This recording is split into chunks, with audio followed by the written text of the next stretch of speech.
Hi, everyone, and welcome back to the After Class English Podcast, the podcast where we talk in slow, clear English for adult English learners to understand American English in real-life context. Today, we are going to focus on the American school system and specifically something American students can all relate to, and that is summer vacation. But we are also going to dive a little bit deeper. We are going to talk about the history of the American school system as well. We will answer questions like, why do American students get such a long summer break? And is the school system the same everywhere in the United States? Let's break it down step by step.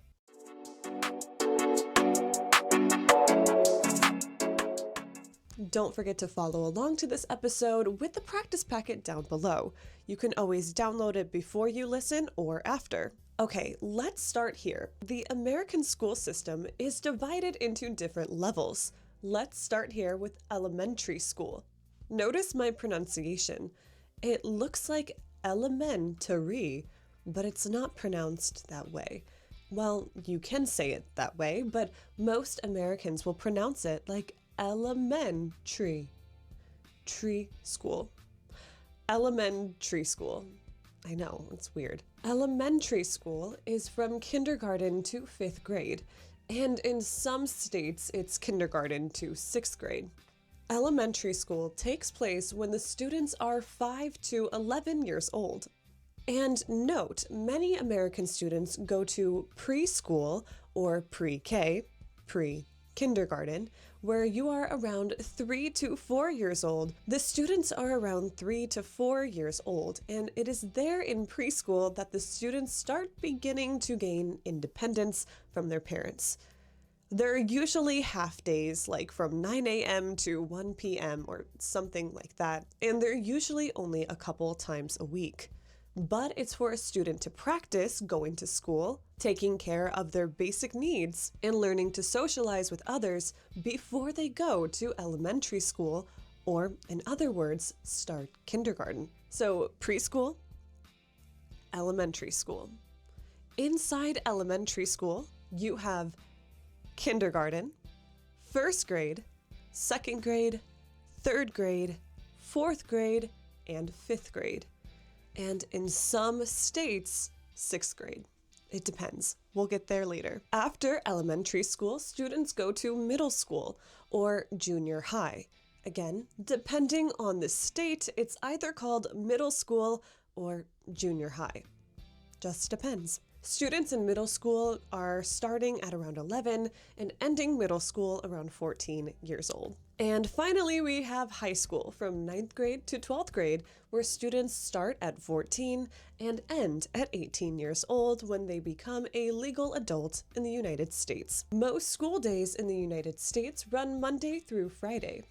A normal school day is around 7 to 7:30 start time with a 2:30 finish time, or 8 a.m. to 8:30 start time with a 3:30 to 4 end time. American students study a lot of the same subjects as many people all over the world, like history, English, science, physical education like gym class, and even art classes, and foreign language classes too.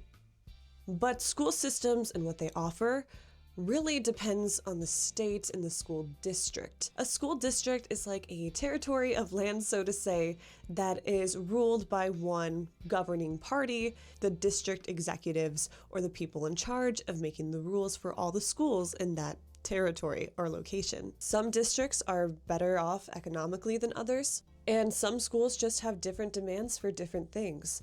For example, my town in the Midwest, I was lucky to have 3 foreign language options by the time I was in high school. They offered Spanish, French, and German. But other places in the United States start foreign language in middle school.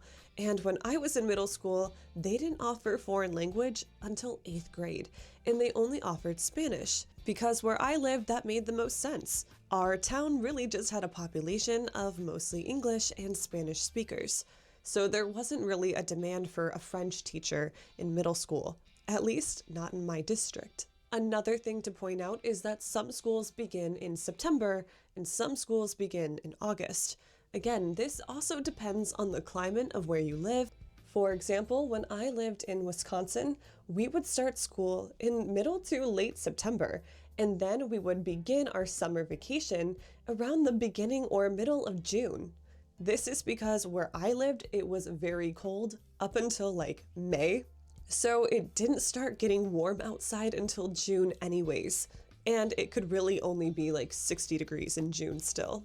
But later in my life, I moved schools to a different state, and I realized we started school in August, but we ended school in May. And the month made all the difference from where I moved from. So my point is even though the United States is one country, education is not completely identical everywhere. Now let's talk about summer break. This is something you've probably seen on movies or TV shows, right? When you're a kid, you go through the whole school year just thinking about summer again because summer feels like forever when you're a child. I mean, it's roughly 3 months, and that feels like a lifetime when you're like 8. In most US schools, summer break is 10 to 12 weeks. But why does it exist? We'll have to go back in history a little bit to answer that question. So, there is a common myth that it all has to do with farming. All throughout the 1800s, many Americans worked on farms and in rural areas. Children were expected to help their families plant during harvest season. So, yes, the summer was a very useful time for farming. But one important detail of this time is that there was no one system. Not all schools had the same schedule back then. Some rural schools were open in the winter and not the summer. But you might think after the Industrial Revolution, what about the cities? Well, those schools had a problem with heat. As you can imagine, before air conditioning, the classes became extremely hot in the summer, so it made learning very difficult and uncomfortable. So to spare the students the agony, they just closed the schools for the summer. But of course, over time and into the 1900s, the US education system became a little bit more organized. Schools began adopting a standardized calendar. Summer break kinda just became the default schedule. So both the rural farming schools and the city schools benefited from taking the summer off. But let's talk about today's more modern debate, because not everybody takes long summer breaks anymore. The modern debate surrounding summer break, though, is a little bit different. Some educators argue that summer break needs to be a thing of the past. They argue that students forget too much over the summer, which is unfortunately very, very true. Also, some parents struggle to find childcare over the summer because they're working and they need their kids in school. But also, students, of course, have different households and different families with different priorities. Therefore, some students might study the whole summer as encouraged by their parents, and other students might not. Maybe they don't have the same parental supervision or lifestyle as those students. I even knew students that would go to summer school or got tutoring over the summer, and those students absolutely excelled. But some educators argue it increases learning gaps between students. On the other hand, some educators are for summer break. They believe students need to rest. The families benefit from the extended travel time. Like, a lot of people go on vacation during summer with their kids because they don't have to worry about school and they can get the time off work coordinated and they have more free time with their children. And I would argue that teenagers also benefit from the long break. Teenagers can take the summer to work. I think in the United States you can start working at 14 with parents' permission. I'll have to check that here. So as you can see, summer break has its pros and its cons. But what do you think? Do you think students should keep a long summer break? Let me know in the comments below if you're at this point in the podcast. As someone that grew up in the American school system, I feel like I can speak on summer breaks a little bit.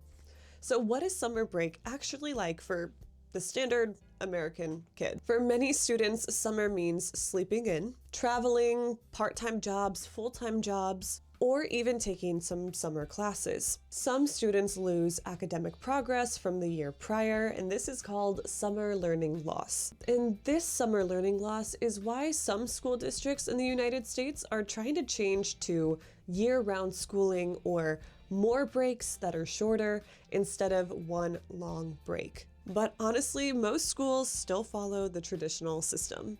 It almost feels like a part of the American culture at this point. Like, my grandma had a summer break, and my mom had a summer break as a kid, and so did I, and so will my children. It's like, that feeling as a kid is so nostalgic, right? We've talked about that word in previous podcasts, but it feels sentimental, and your child is looking forward to it every single year, just like you used to. And I know when I have kids that I'm going to watch their eyes light up on the last day of school when they know they have a whole summer break to look forward to, because it honestly does feel kind of fun when you're a kid. But before we end today's podcast, let's practice some speaking together. Repeat after me. In the USA, school is divided into 3 levels: elementary, middle, and high school. Summer break lasts 10 to 12 weeks. There are historical and practical reasons for this schedule. Not all schools follow the same system. Now answer this question in the comments below. Do you think your country should have a short summer break or a long summer break? Think about your lifestyle, your school system, your family needs, maybe even your learning habits. What do you think is better? Long summer break or short summer break? Maybe many breaks. Let me know in the comments below. And don't forget to download the practice packet for even more studying. If you want to share some of your answers with me, don't forget you can message me on this platform too. Remember, if the podcasts slow down a little bit, that's because we are now going live twice a week and having the podcast be twice a month instead of every week. So more exclusive lives and 2 podcasts a month. Thank you guys so much for your support. I appreciate you all so very much, and I will see you guys very, very soon. Bye guys.